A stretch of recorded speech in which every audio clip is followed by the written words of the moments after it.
I need $10,000 for prom. My sister Mallory's voice came through the phone with the kind of confidence that only an 18-year-old who had never been told no could manage. Not a request, not a question, a demand, delivered like she was ordering takeout. I sat at my desk in Portland, Oregon, staring at the spreadsheet on my screen while my phone pressed against my ear. Outside my window, the city hummed with afternoon traffic, oblivious to the absurdity happening in my life. "You need what for what?" I asked, certain I had misheard. $10,000, for prom. The dress I want is $3,000, and then there's hair, makeup, the limo, the after-party venue I'm renting, the photographer, and... Mallory, stop. I closed my laptop and rubbed my temples. You're talking about prom, not a wedding. Prom. It's my senior prom, Elizabeth. It's once in a lifetime. So is your high school graduation, your college graduation, your first job, and about 1,000 other milestones that don't require $10,000. There was a pause on the other end. I could practically hear her pouting. My name is Elizabeth, and I'm 27 years old. I work as a project manager at Cloudfen Construction, a mid-sized firm that builds commercial properties across the Pacific Northwest. I've worked my way up from an administrative assistant to where I am now, managing teams and overseeing multi-million-dollar projects. I'm good at my job. I'm proud of my job. And I earned every single promotion through late nights, extra courses, and sheer determination. But to my family, none of that matters. To them, I'm just the one with money. Elizabeth, you don't understand what it's like, Mallory whined. Everyone at school is going all out. I can't show up looking basic. Then get a job, I said simply. Work for it. Save up. That's what I did when I was your age. That's so unfair. You're being such a... I'm being realistic. $10,000 for one night is ridiculous, Mallory. You don't need that much. Whatever. I'll just tell Mom and Dad you said no. Her tone shifted, becoming sharp and pointed. They're not going to be happy. She hung up. I sat there for a moment, phone still in my hand, and felt the familiar knot forming in my stomach. It was the same feeling I got every time my family called. The same dread that settled over me whenever I saw their names pop up on my screen. Because I knew what was coming next. Sure enough, 20 minutes later, my phone buzzed again. This time, it was my dad. Elizabeth, what's this I hear about you refusing to help your sister? I took a deep breath. Dad, she asked me for $10,000 for prom. That's not reasonable. She's your sister. Family helps family. I help all the time, I said, trying to keep my voice steady. But this is too much. She doesn't need that kind of money for prom. You have the money, don't you? His voice was cold, accusatory. You make good money at that job of yours. You can afford it. That's not the point. The point is that you're being selfish, he interrupted. Your sister looks up to you. She deserves to have a special night. And you're going to deny her that? I opened my mouth to respond, but he kept going. You know, your mother and I raised you better than this. We taught you about family, about taking care of each other. But ever since you moved away and got that fancy job, you've changed. You've forgotten where you came from. My jaw tightened. I haven't forgotten anything. Then prove it. Transfer the money to the family account. Let your sister have her night. Dad. If you don't, then maybe you need to reconsider whether you want to be part of this family at all. The line went dead. I stared at my phone, my hand shaking. Reconsider whether I wanted to be part of the family? Was he seriously threatening to disown me over prom? I thought about calling him back, trying to reason with him, but I knew it would be pointless. This was how it always went. They asked for something. I said no. They guilt-tripped me, threatened me, manipulated me until I caved. And I always caved. Because despite everything, they were my family. My parents had raised me, fed me, put a roof over my head. And somewhere deep down, I felt like I owed them. Like I had to keep proving I was grateful. But $10,000 for prom? That was where I drew the line. I set my phone down and tried to refocus on work. But the conversation kept replaying in my mind. The way Mallory had spoken to me, like I was some kind of ATM. The way my dad had dismissed my concerns, turning it into a judgment of my character. I wondered if they had any idea how much I had already given, how many times I had bailed them out, covered their bills, funded their emergencies. Probably not. To them, I was just the daughter who made good money and should share it. I closed my eyes and exhaled slowly. This wasn't over. I knew my mother would call next. And then Mallory again. And then the family group chat would explode with messages about how heartless I was being. It was always the same pattern. But this time, I told myself, this time, I wasn't going to give in. That evening, I sat on my couch with a glass of wine, trying to unwind after the chaos of the day. My apartment was small but cozy, decorated with plants and books, and the kind of quiet comfort I had built for myself. It was mine. A space where I didn't have to explain myself or justify my choices. My phone buzzed on the coffee table. I glanced at it and saw the notification. Family group chat. I should have left that chat years ago, but some misguided sense of obligation kept me there. I picked up the phone and opened the messages. Mom. Elizabeth. Your father told me what happened. I'm very disappointed in you. Mallory. She literally told me to get a job. Like, she's so rude. Mom. This is your sister's special night, Elizabeth. You need to step up. Dad. We're waiting for you to do the right thing. I stared at the screen, my chest tightening. They were ganging up on me. Again. I thought back to all the times I had stepped up. All the times I had transferred money to the family joint account without question. 3 years ago, when my dad lost his job and couldn't pay the mortgage for 2 months, I had covered it. $6,500, gone in an instant. He had promised to pay me back, but that promise evaporated as soon as he found another job. 2 years ago, when my mom's car broke down and she needed a new transmission. $3,200. I paid it. She thanked me once, then never mentioned it again. Last year, when Mallory wanted to go on a school trip to Europe. $4,000.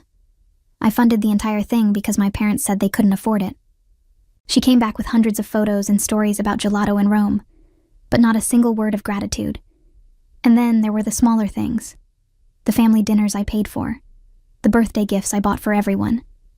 The groceries I ordered when my mom complained about how expensive everything was. I had kept a mental tally at first, thinking maybe someday they would acknowledge it, appreciate it, pay me back, even partially. But they never did. Instead, their expectations grew. Every time I helped, they assumed I would help again, and again, and again. The family joint account had been my dad's idea 5 years ago, back when I first got my job at Cloudfen Construction. He had suggested we all contribute to it, a shared safety net for emergencies, a way to support each other. We're a team, he had said. We take care of our own. I had agreed, thinking it was a good idea, thinking it would bring us closer. But I was the only one who ever deposited money into it. My parents never contributed. They said they were living paycheck to paycheck, barely scraping by. Mallory didn't have a job, so she couldn't contribute either. So it fell to me. Every month, I transferred a portion of my paycheck into that account. 500 here, 1,000 there. Sometimes more when they said they needed it. I told myself it was fine, that I was helping my family, that this was what family did. But somewhere along the way, it stopped feeling like helping. It started feeling like obligation, like I was being used. And now, after everything I had already given, they wanted $10,000 for prom. I scrolled through the family chat, watching the messages pile up. Mallory. Why is she even being like this? It's not like she needs the money. She makes bank. Mom. Elizabeth. You're hurting your sister. Is that what you want? Dad. Last chance to make this right. I felt the anger building in my chest, hot and tight. They didn't see me as a person. They didn't see the hours I worked, the stress I carried, the sacrifices I made. They saw a wallet. I set my phone down and stared at the ceiling, trying to calm myself. I wanted to scream. I wanted to call them and tell them exactly how I felt, to list every single thing I had done for them and ask why it was never enough. But I knew it wouldn't matter. They would twist it around, Make me the villain. Tell me I was being selfish, ungrateful, cruel. And part of me, some small, scared part of me, would believe them. Because that was the trick, wasn't it? They had spent years conditioning me to feel guilty for saying no, to feel like I owed them, to feel like my success was somehow theirs to claim. I thought about the joint account, the money sitting there, my money, my labor, my sacrifices. And I thought about how they treated it like it belonged to all of us, even though I was the only one who ever put anything into it. My phone buzzed again. Mom. If you don't help Mallory, don't bother coming home for the holidays. I felt something shift inside me. A line had been crossed.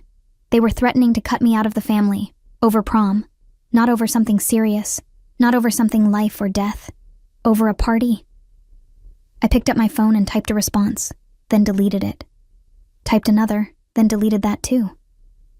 I didn't know what to say, didn't know how to make them understand. So I said nothing. I turned off my phone and sat in the silence of my apartment, feeling the weight of everything pressing down on me. Tomorrow, I told myself. Tomorrow I would figure out what to do. But tonight, I just needed to breathe. The next morning I woke up to 37 missed calls and 62 text messages. I didn't even need to open them to know what they said. My family had clearly spent the night escalating, rallying each other, building their case against me. I made coffee, slow and deliberate, trying to ignore the buzzing of my phone on the counter. But eventually, curiosity got the better of me. I opened the family chat. Mallory. I can't believe she's doing this to me. My prom is ruined. Mom. Elizabeth. Answer your phone. We need to talk about this. Dad. You're making a huge mistake. Family comes first. Mallory. Everyone at school is going to laugh at me because my dress isn't expensive enough. Mom. You're being incredibly selfish. I didn't raise you to treat your sister this way. Dad. Final warning. Transfer the money or you're done with this family. I stared at that last message for a long time. Transfer the money or you're done with this family.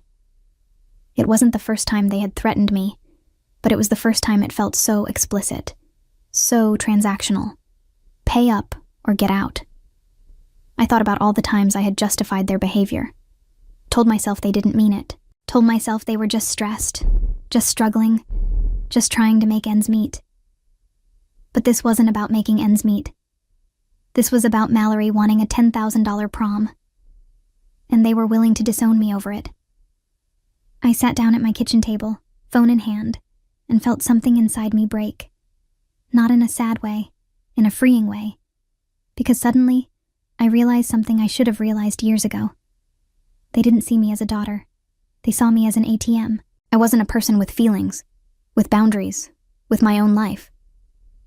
I was a source of money, a solution to their problems, a bank they could withdraw from whenever they wanted. And the worst part? I had let them. I had enabled this. I had said yes over and over, trained them to expect it, made myself available to be used. But not anymore. I opened my banking app and navigated to the family joint account. The balance stared back at me. $12,347. Every single cent of it was mine. I had deposited it all over the past 5 years. My parents had never once added to it. Mallory certainly hadn't. It was my money, my labor, my sacrifices. And they had treated it like a communal piggy bank. I thought about what would happen if I closed the account. The chaos it would cause. The anger. The accusations. They would call me selfish. Heartless. A traitor. But they already thought that. They had already decided I was the villain for saying no to prom. So what did I have to lose? I hesitated for a moment, my finger hovering over the screen. Then I thought about the text my dad had sent. Transfer the money, or you're done with this family. And I made my decision. I transferred every single dollar out of the joint account and into my personal savings. Then I closed the account entirely. It took less than 2 minutes. My phone buzzed almost immediately. I knew the notifications had gone out. Knew they would see the account was empty. Closed. And I knew what was coming next. I set my phone on the table and watched the screen light up with incoming calls and messages. My heart was pounding, but I felt strangely calm. For the first time in years, I felt like I was in control. The family chat exploded. Mom. Elizabeth. What did you do, Dad? Call me right now. Mallory. Are you serious right now? Mom. You closed the account? How could you do this? Dad. This is unacceptable. You're out of control. Mallory. I hate you. I read the messages with a strange sense of detachment. They were panicking, scrambling, realizing, maybe for the first time, that they couldn't just take from me anymore. My phone rang. My mom. I didn't answer. It rang again. My dad. I didn't answer. A text from Mallory. You're such a selfish bitch. I hope you're happy. Another from my mom. We gave you everything, and this is how you repay us? Another from my dad. You've made your choice. Don't come crying to us when you need help. I turned off my phone and sat in the silence. I thought about what my dad had said. Don't come crying to us when you need help. The irony was almost funny. I had never asked them for help. Not once. Not in my entire adult life. But they had asked me. Over and over. And I had given. Over and over. And now they were acting like I was the one who had betrayed them. I thought about calling them back, trying to explain. But I knew it wouldn't matter. They didn't want to understand. They wanted me to obey. So I didn't call. I got up, got dressed, and went to work. At my desk, I tried to focus on my tasks, but my mind kept drifting back to the morning's events. I wondered if I had done the right thing, if I was being too harsh. But then I remembered the messages, the threats, the entitlement, and I knew I had made the right choice. My coworker Bethany stopped by my desk around noon. She was in her mid-30s, sharp and kind, and one of the few people at the office I considered a friend. You okay? She asked, leaning against the cubicle wall. You seem distracted. I hesitated, then told her what had happened. She listened without interrupting, her expression shifting from surprise to disbelief to anger on my behalf. They threatened to disown you over prom, she said when I finished. That's insane. I know. And you were the only one putting money in that account? Yeah. Then you did the right thing, she said firmly. They were using you. Hearing someone else say it made it feel more real, more valid. Thanks, I said quietly. She smiled. You're going to be okay. And honestly, they'll realize how much they need you soon enough. I hoped she was right. But deep down, I wasn't sure they would. By the time I got home that evening, the family chat had blown up to over 200 messages. I didn't read them. I didn't need to. I could imagine exactly what they said. But I did turn my phone back on, and within seconds, it started ringing. My mom. Against my better judgment, I answered. Elizabeth, what were you thinking? Her voice was shrill, panicked. You closed the account. How could you do that? I closed my account, I corrected. The money in it was mine. It was the family account. We all needed that money. You all needed my money, I said, my voice flat. Not once did you or Dad or Mallory contribute to it. Not once. That's not fair. We couldn't afford to. You know that. Then maybe you shouldn't have been spending it like it was yours. There was a pause. I could hear her breathing, sharp and angry. This is about Mallory, isn't it? She said finally. You're punishing her because she asked for help. She didn't ask for help. She demanded $10,000 for prom. That's not help. That's entitlement. She's your sister. And I'm your daughter, I snapped. But you don't seem to care about that. You only care about what I can give you. That's not true. Really. When was the last time you asked me how I was doing? When was the last time you cared about my life, my job, my feelings? When was the last time you said thank you for everything I've done? Silence. Exactly, I said. You don't see me as a person. You see me as a bank. Elizabeth, you're being ridiculous. Am I? You threatened to disown me because I wouldn't pay for prom. We didn't mean— Yes, you did. Dad said it very clearly. Transfer the money or I'm done with the family. More silence. Look, my mom said, her voice softening, trying a different approach. I know we've asked a lot of you, but we're family. We're supposed to help each other. I have helped, I said. For years I've helped. I paid Dad's mortgage when he lost his job. I paid for your car repairs. I paid for Mallory's Europe trip. I've paid for dinners, gifts, groceries, emergencies. I've given you everything you've asked for. And we appreciate— No, you don't. You take it for granted. You expect it. And the moment I say no, you turn on me. We're not turning on you. Then what do you call threatening to cut me out of the family? She didn't answer. I'm done, Mom, I said quietly. I'm done being your ATM. I'm done feeling guilty for having boundaries. I'm done sacrificing my own financial security for people who don't appreciate it. Elizabeth, please. No. I'm setting a boundary. And if you can't respect that, then maybe Dad was right. Maybe I don't belong in this family. I hung up before she could respond. My hands were shaking. My heart was pounding. But I felt a strange sense of relief. I had said it. I had finally stood up for myself, and even though I knew there would be consequences, I didn't regret it. Over the next few days, the messages continued. My dad called me selfish and ungrateful. Mallory sent paragraphs about how I had ruined her life. My mom tried guilt-tripping me, then begging, then threatening. But I didn't respond. I didn't engage. I just let them spiral. At work, I threw myself into my projects, grateful for the distraction. Bethany checked in on me regularly, offering support and reminding me that I had done nothing wrong. They'll come around, she said one afternoon over coffee. Or they won't. Either way, you'll be fine. I wanted to believe her, but part of me wondered if I had just blown up my entire family over $10,000. Then, 1 week after I closed the account, something happened that changed everything.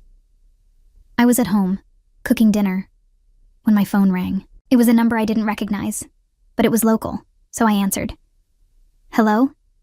Hey, Elizabeth, it's Kelsey. Kelsey? Mallory's best friend. Oh, hi, I said, confused. What's up? I just wanted to call and say I'm really sorry about everything that's been happening, she said. I know your family has been giving you a hard time. That's nice of you to say. But why are you calling? Because I heard what Mallory said, and I thought you should know. My stomach dropped. What did she say? Kelsey hesitated. We were at her house a few days ago, planning prom stuff, and she was on the phone with some guy, talking about how she was going to get the money from you no matter what. What do you mean? She said, and I quote, Eliza won't say no if Mom pressures her enough. I've been draining her dry for years.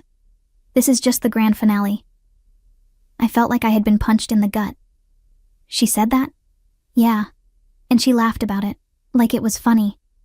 I sank onto the couch, phone pressed to my ear, trying to process what I was hearing. I'm really sorry, Elizabeth, Kelsey said. I know she's my friend, but that was messed up. You didn't deserve that. I just thought you should know the truth. Thank you, I managed to say. Really. Thank you for telling me. After we hung up, I sat there in stunned silence. Mallory had been planning this. Not just the prom request, but everything. She had been using me deliberately, knowingly, with full awareness of what she was doing. And my parents had enabled it. I thought about all the times I had given in, convinced myself it was for the good of the family, convinced myself that they needed me. But they hadn't needed me. They had used me. And Mallory had been laughing about it the whole time. Something inside me snapped. Not in an emotional way, in a cold, calculated way. Because now I knew the truth, and I was done playing their game. I picked up my phone and opened the family chat. I hadn't looked at it in days, but now I scrolled through the messages, reading their increasingly desperate pleas. Mom. Elizabeth, we need to talk. The mortgage is due. Dad. The account was supposed to cover utilities. What are we supposed to do now? Mallory. I had to tell everyone at school I can't afford my prom dress. Thanks a lot. I read every word, feeling nothing but cold resolve. They had gambled on my guilt, on my loyalty, on my inability to say no. And they had lost. The next morning, I woke up with a clarity I hadn't felt in years. I knew exactly what I needed to do. I spent the day organizing my finances, reviewing my bank statements, documenting every single transfer I had made to the family account over the past 5 years. The total came to $73,412. I stared at the number, feeling a mix of shock and anger. I had given them over $70,000, and they had treated it like pocket change. I made copies of everything: receipts, bank statements, transaction histories. I wanted a record, not because I planned to demand repayment, but because I wanted proof. Evidence that I hadn't been selfish or cruel. Evidence that I had given more than anyone should have to give. Then I called my Aunt Joanna. Joanna was my mom's older sister, and the only member of my extended family I still spoke to regularly. She lived in Seattle, about a 3-hour drive from Portland, and we met up every few months for lunch. She was the kind of person who told it like it was. No sugarcoating, no manipulation, just honesty. "Hey, kiddo," she said when she answered. "What's going on?" "I need to talk to you about something," I said. "It's about my parents." "Oh boy, what did they do now?" I told her everything. The prom demand, the threats, the joint account, the phone call from Kelsey. When I finished, there was a long pause.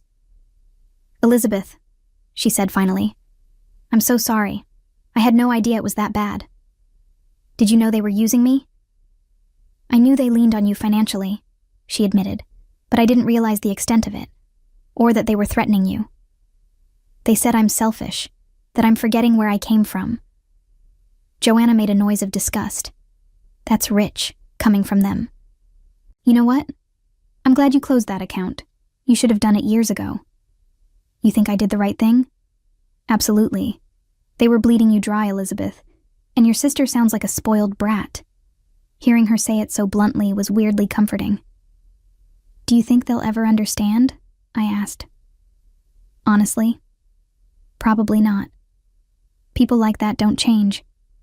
They'll blame you, play the victim, and move on to the next person they can manipulate." "That's depressing." "It's realistic," she said gently. "But you know what? You're free now. You don't have to keep carrying them. You can live your own life." I thought about that. Living my own life. It sounded so simple, but it felt revolutionary. "Thanks, Joanna," I said. "I needed to hear that." "Anytime, kiddo. And if you need anything, you let me know." After we hung up, I felt lighter. Like someone had finally validated what I had been feeling all along. That night, I decided to check the family chat one last time. The messages had shifted in tone. They weren't just angry anymore. They were panicking. "Mom. Elizabeth, please. The mortgage is overdue. We're going to lose the house." "Dad. I don't know what we're going to do. We counted on that money." "Mallory. I had to cancel my prom plans. Everyone thinks I'm a loser now." I read the messages, and for the first time, I felt no guilt, because Kelsey's words kept echoing in my head. I've been draining her dry for years. This is just the grand finale. They weren't panicking because they cared about me. They were panicking because they had lost access to my money. I typed out a response, then deleted it. Typed another, then deleted that too. Finally, I settled on something simple. "Elizabeth. I've given you over $73,000 in the past 5 years. I have records of every transaction. I didn't owe you any of it, but I gave it because I thought that's what family did. I was wrong. You didn't see me as family. You saw me as an ATM. I'm done. Don't contact me again." I hit send and immediately left the group chat. My phone exploded with calls and texts within seconds, but I blocked all of them. My mom, my dad, Mallory, blocked. I turned off my phone and sat in the silence of my apartment, feeling the weight of the decision settle over me. I had just cut off my entire family, and I had no regrets. The next few weeks were strange. I kept expecting to feel sad, guilty, conflicted. But I didn't. Instead, I felt free. I didn't have to check my phone every 5 minutes, dreading another request for money. I didn't have to justify my spending or defend my boundaries. I didn't have to carry the weight of their expectations. I started doing things I hadn't done in years. I went out with coworkers after work. I joined a book club. I took a weekend trip to the coast just because I wanted to. And I saved money. For the first time in my adult life, I was actually building savings.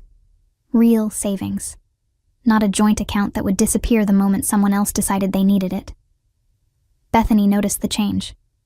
"You seem happier," she said one day over lunch. "Lighter." "I feel lighter," I admitted. "It's like I didn't realize how much they were weighing me down until I let go." "Good for you," she said.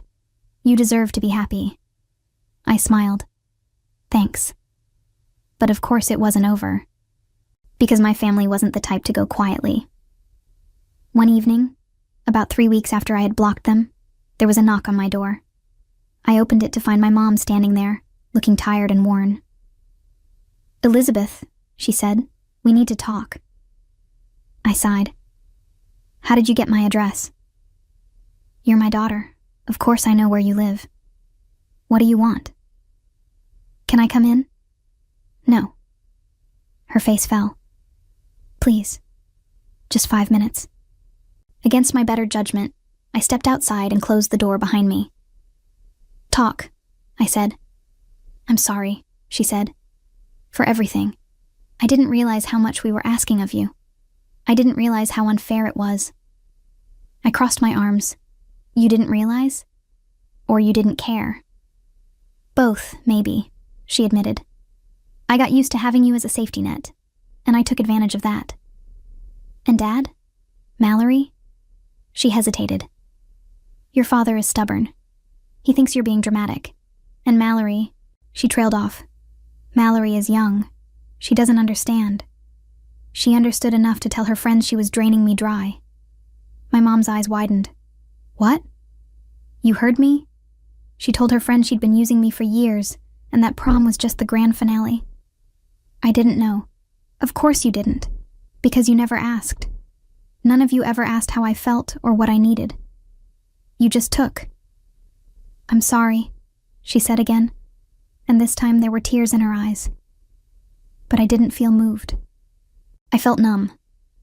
"I appreciate you coming here," I said, "but I'm not changing my mind. I'm done being your ATM. If you want a relationship with me, it has to be on my terms, and that means no more money. Ever." She nodded slowly. "Okay. I mean it, Mom. No guilt trips, no emergencies, no exceptions. I understand." We stood there for a moment, the weight of everything hanging between us. "I'll think about it," I said finally, "but I need time." She nodded again and turned to leave. I watched her walk away, feeling a strange mix of emotions. But mostly, I felt strong. The fallout continued over the next few months, but I held firm. My dad never apologized. He sent one email, full of accusations and blame, calling me ungrateful and selfish. I deleted it without responding. Mallory sent a few texts, mostly angry and bitter. I blocked her number. My mom tried a few more times, but I kept my boundaries. We eventually settled into an uneasy truce where we exchanged occasional texts, but nothing more. And honestly, I was okay with that. Because what I realized, in those quiet months after I cut them off, was that I had been living for them.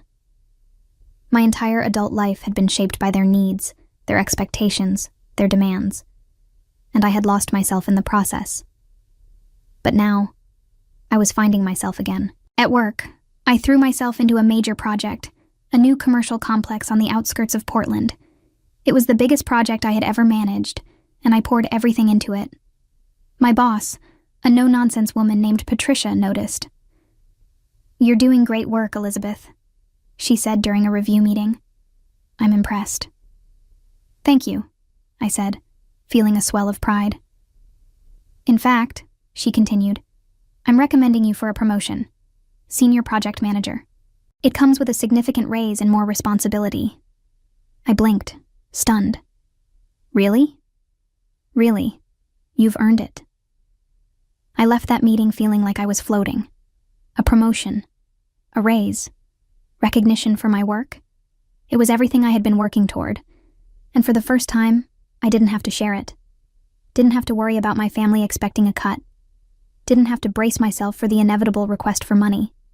It was just mine. That weekend, I went to dinner with Bethany and a few other coworkers to celebrate. We went to a nice restaurant downtown, the kind of place I used to avoid because I was always worried about money. But now, I didn't have to worry. I ordered the most expensive thing on the menu and enjoyed every bite. "Cheers to Elizabeth," Bethany said, raising her glass. The newest senior project manager at Cloudfen Construction. Everyone clinked glasses, and I felt a warmth spread through me that had nothing to do with the wine. This was what life was supposed to feel like. Celebrated, supported, free. But of course, the universe had one more curveball to throw at me. A few days later, I got a call from an unknown number. I almost didn't answer, but something made me pick up. "Hello? Elizabeth? It's Mallory." I froze. "How did you get this number?" "I'm calling from a friend's phone," she said. "Please don't hang up." I sighed. "What do you want?" I wanted to say I'm sorry. I waited, not trusting it. "I was a brat," she continued. "I took advantage of you, and I said some really horrible things." "Yeah, you did. I didn't mean them, or I don't know. Maybe I did at the time. But I was wrong." "What brought this on?" I asked. She hesitated. "Mom and Dad have been struggling. Like, really struggling. And I realized how much you were doing for us. How much we depended on you. And I'm sorry. I know it's not enough, but I wanted you to know." I thought about hanging up, about telling her it was too little, too late, but something in her voice sounded genuine. "I appreciate the apology," I said finally, "but that doesn't change anything." "I know. I'm not giving you money anymore. Not for prom. Not for anything." "I know," she said again. "And I'm not asking for it. I just wanted to say I'm sorry." We sat in silence for a moment. "How's prom going?" I asked, surprising myself. "I'm not going," she said quietly. "I couldn't afford it." "Good." "Good? Yeah. Maybe you'll learn something from it." She laughed, a small bitter sound. "Maybe." "Look, Mallory," I said, "I don't hate you, but I'm not going back to the way things were. If you want a relationship with me, it has to be different. It has to be equal. Okay? I mean it. I know. And I'll try." After we hung up, I sat there, phone in hand, feeling a strange mix of emotions. I didn't know if Mallory would actually change. I didn't know if my parents would ever understand. But for the first time, I didn't feel like it was my responsibility to fix them. They had to fix themselves. And I had to focus on me. That night, as I lay in bed, I thought about everything that had happened. The phone call demanding $10,000. The threats. The joint account. The moment I had finally stood up for myself. It had been terrifying, heartbreaking, liberating. And I wouldn't take any of it back, because I had learned something important. Something I should have learned years ago. Family isn't supposed to drain you. Family isn't supposed to take and take and take until there's nothing left. Real family supports you, respects you, values you. And if they can't do that, then maybe they're not your family at all. I thought about Joanna, who had supported me without question. About Bethany, who had been there through every step of this mess. About Patricia, who had recognized my hard work and rewarded it. Those were my people, my real family, and I was grateful for them. I closed my eyes and thought about the future, about the promotion I had earned, the savings I was building, the life I was finally living for myself. And for the first time in years, I felt truly, deeply happy. The joint account was closed. The guilt was gone. The weight was lifted. I had chosen myself. And it was the best decision I had ever made. The months that followed were a revelation. I hadn't realized how much mental energy I had been spending on my family until I wasn't spending it anymore. Without the constant worry about their next request, without the guilt of saying no, without the weight of their expectations. I felt like a different person. I threw myself into work with a renewed focus. The promotion to senior project manager came with new challenges, but I welcomed them. I was managing larger teams, bigger budgets, more complex projects, and I was thriving. Patricia pulled me aside one afternoon, a few months into my new role. "Elizabeth, I wanted to check in with you," she said. "How are you finding the transition?" "It's been great," I said honestly. "Challenging, but great." She smiled. "You're doing excellent work. I'm glad we promoted you."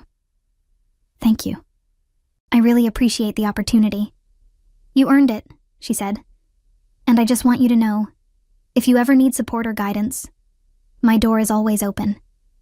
I felt a warmth in my chest. This was what it felt like to be valued.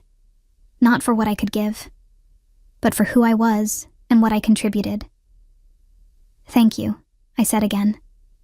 "That means a lot." Outside of work, I continued building my life. I started taking a pottery class on Saturday mornings. It was something I had always wanted to try but never had the time or money for. Now, I had both. I also started dating. Nothing serious, just casual coffee dates and dinners with people I met through apps or friends. It was fun, low pressure. A reminder that I could have a life outside of work and family drama. One evening, Bethany invited me to a small dinner party at her place. It was just a handful of coworkers and their partners, and I almost didn't go. Social events had always made me anxious, but I decided to push myself out of my comfort zone. The party was lovely. Good food, good wine, good conversation. I found myself laughing more than I had in months, trading stories with people who actually cared about what I had to say. At one point, Bethany pulled me aside. "I'm really proud of you," she said. "You've come so far since everything happened with your family." "Thanks," I said. "I couldn't have done it without you." "You absolutely could have," she said, "but I'm glad I could be there." We hugged, and I felt grateful for her friendship. As the weeks turned into months, I started to notice something interesting. My family had stopped reaching out. After Mallory's apology call, there had been a few more attempts from my mom. But when I held firm on my boundaries, she eventually stopped trying. I wondered if they had found someone else to lean on, or if they had finally learned to stand on their own. Either way, it wasn't my problem anymore. And that realization was freeing. One Saturday afternoon, I was at the farmer's market, picking up fresh vegetables and flowers, when I ran into someone I hadn't seen in years. "Elizabeth?" I turned to see a familiar face. Logan, an old college friend. "Logan? Oh my gosh, hi," I said, genuinely surprised. We hugged, and he grinned. "It's been forever. What are you doing in Portland?" "I live here," I said. "I work for Cloudfen Construction." "No way. I just moved here for work. I'm at Sundale Financial." We spent the next hour catching up over coffee at a nearby cafe. He was funny, smart, easy to talk to. And by the time we parted ways, we had exchanged numbers and made plans to have dinner the following week. As I walked home, I felt a lightness in my step. Life was good, really good. And I had gotten here by choosing myself. The promotion had boosted my income significantly, and I was finally able to save in a way I never had before. I opened a retirement account. I started a small investment portfolio. I even began researching trips I wanted to take, places I had always dreamed of visiting but never thought I could afford. For the first time, I was planning a future that was entirely mine. But in the back of my mind, I knew the situation with my family wasn't truly over, because closure, I was learning, didn't always come from a single conversation or decision. Sometimes, it came in waves, and the next wave was about to hit. One evening, as I was cooking dinner, my phone rang. It was Joanna. "Hey," I said, putting her on speaker. "What's up?" "I wanted to give you a heads up," she said. "I just got off the phone with your mom." My stomach tightened. "What did she want?" "She's been asking me for money," Joanna said.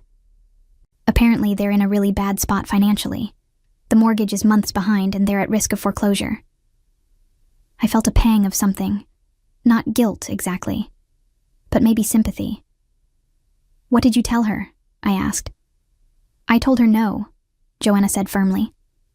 I'm not enabling them the way you did, and I wanted you to know in case they try to reach out to you again. Thanks for the warning. Are you okay? I thought about it. Was I okay? Yeah, I said. I am. It's sad, but it's not my problem to fix. Good, Joanna said. Because it's not. They made their choices. After we hung up, I stood in my kitchen, stirring a pot of pasta, thinking about my parents.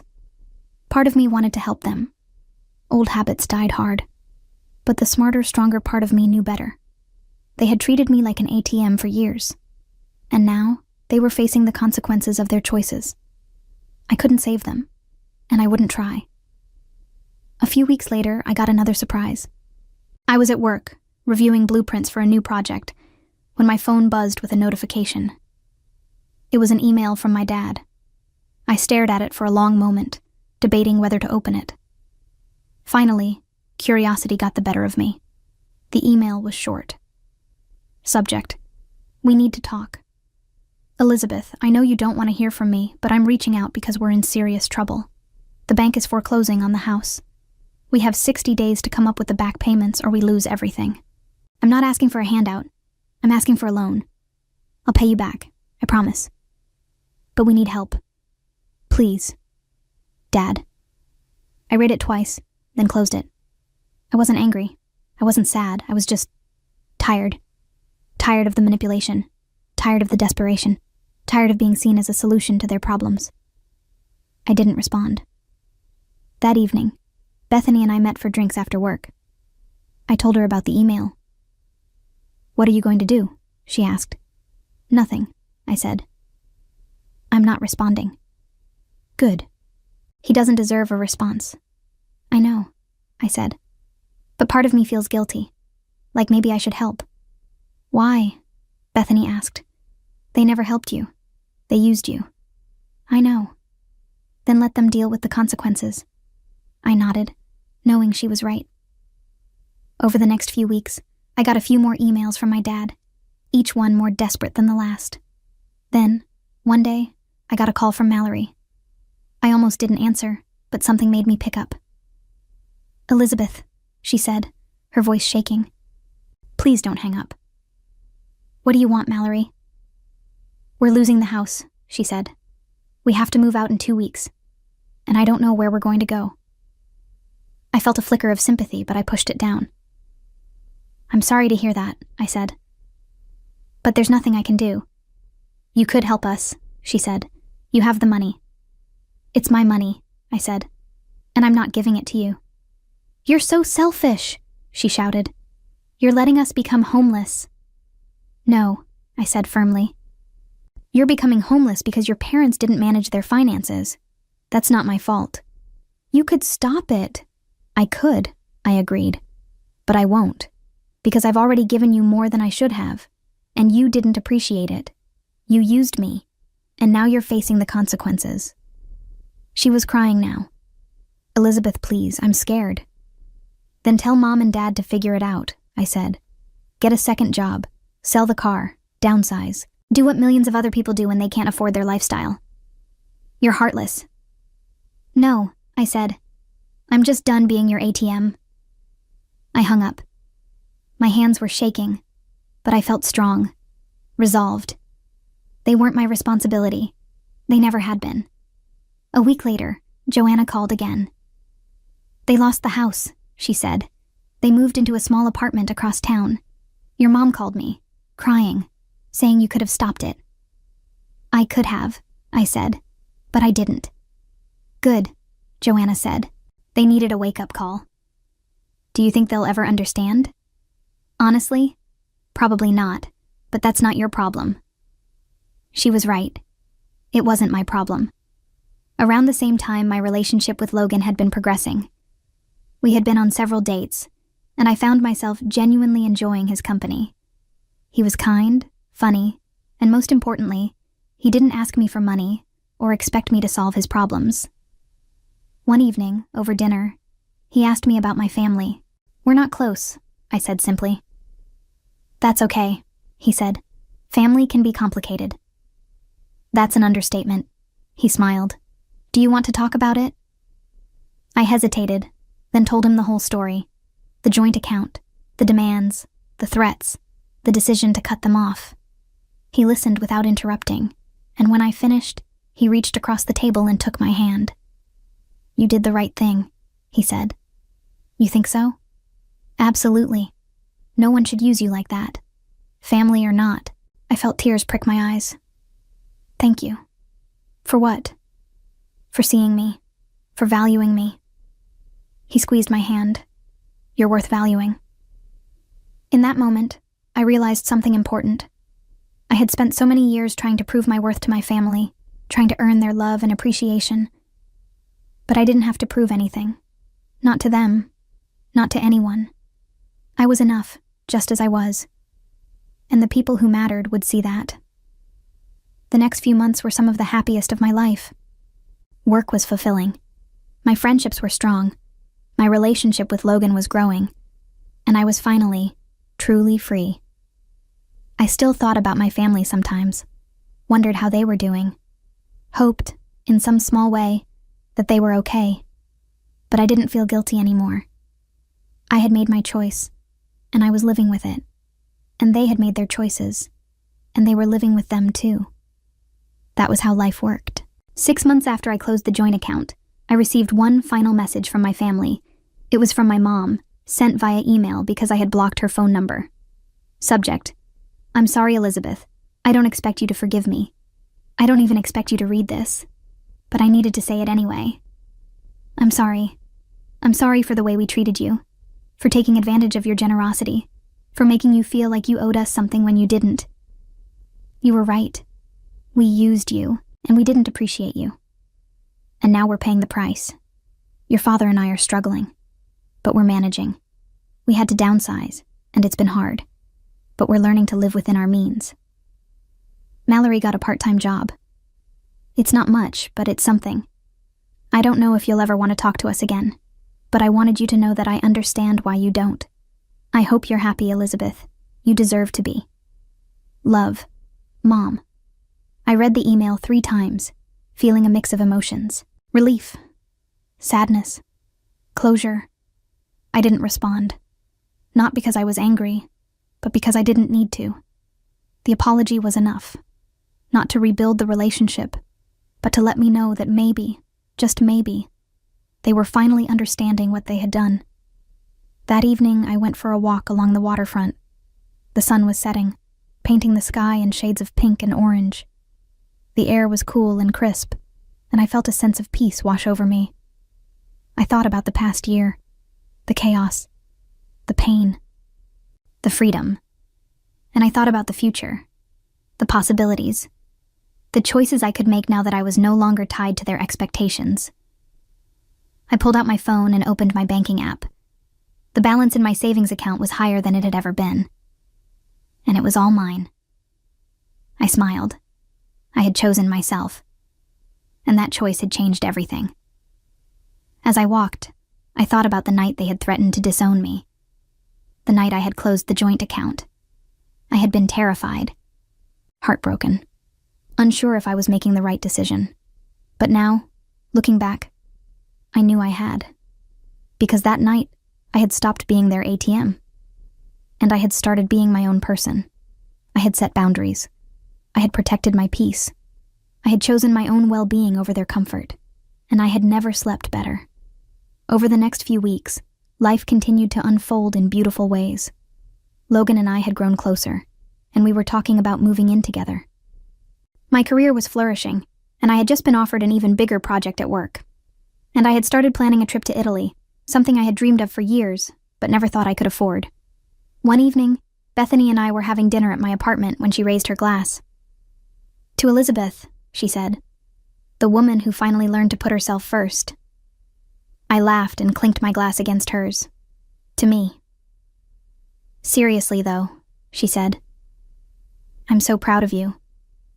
You've come so far." "Thanks," I said. "I couldn't have done it without you." "You could have," she said, "but I'm glad I could be there." As we sat there, eating and laughing, I felt a deep sense of gratitude. Not just for Bethany, but for everyone who had supported me.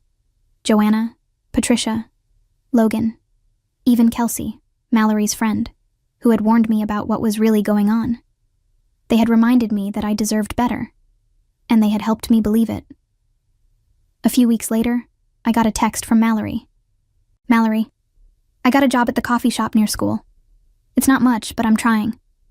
I stared at the message for a long time, then replied, "Elizabeth, that's great, Mallory. I'm proud of you. Mallory, thanks. I'm sorry for everything. Elizabeth, I know. Take care of yourself." It wasn't forgiveness, not yet, but it was a step, and maybe that was enough. Looking back on everything that had happened, I realized that closing the joint account had been the best decision I had ever made. Not because it had hurt my family, but because it had freed me. For years, I had been living for them, working for them, sacrificing for them. But now, I was living for me, and it felt incredible. As the months passed, I learned to let go of the guilt, to stop worrying about whether they were okay, to trust that they would figure it out, just like everyone else had to. And slowly, I started to rebuild. Not my relationship with them, but my relationship with myself. I learned to value my time, my energy, my money. I learned to say no without feeling guilty. I learned to prioritize my own happiness. And I learned that choosing yourself isn't selfish. It's necessary. Because if you don't choose yourself, no one else will. In the end, my parents lost the house they had lived in for 20 years. They moved into a modest 2-bedroom apartment on the outskirts of Portland, far from the neighborhood they had once been so proud of. My dad took on extra shifts at a warehouse job, and my mom started working part-time at a grocery store. Mallory, forced to grow up quickly, balanced school with her coffee shop job, learning for the first time what it meant to earn her own money. The entitled girl who had once demanded $10,000 for prom was gone, replaced by someone who finally understood the value of $1. They never asked me for money again, and I never offered. As for me, I continued building the life I had always deserved. I traveled, I thrived at work, and I surrounded myself with people who valued me for who I was, not what I could give them. The revenge I had taken wasn't loud or dramatic. It was quiet and powerful. I had simply chosen myself, and that choice had set me free.